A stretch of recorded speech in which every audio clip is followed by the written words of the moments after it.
everybody. I'm by this beautiful wall at the biology lecture theatre, and it's got me thinking about boundaries. Sometimes we think of setting a boundary as being harsh, unfriendly, ugly even. But walls, boundaries can actually be quite beautiful and quite necessary. The reality is, many of us get burnt out because we're not that great at setting boundaries. And much compassion to you, I've struggled with this for a long time myself. So I'm going to share with you a few things I've learned from my own personal experience. The more we say yes to things, yes to that extra task, yes to helping family in the middle of exams, yes to picking up this detail or that detail, the more we say no to other things that we may really need. So that's when boundaries are so very necessary. But some of you may be asking, so Dr. Debbie, how do I do that?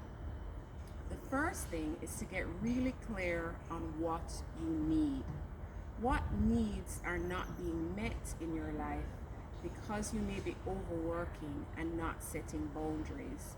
By doing that, you may get to a real sense of purpose and compassion. The next thing, once you've identified your need and that a boundary needs to be set, is to be very clear, direct, even compassionate with your boundary. Explain to someone, not using many words, what you need to do, why you need to do it. The third point is this, and this is really important. I'd love to see your comments on this one. Many of us can feel guilty when we're setting a boundary, but guilt is not evidence that you're doing something wrong. What it means is that you're doing something unfamiliar. And the more you practice boundary setting, the less guilt you will feel.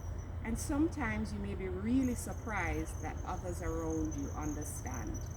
And if they don't understand, it's further indication that you needed to set that boundary in the first place.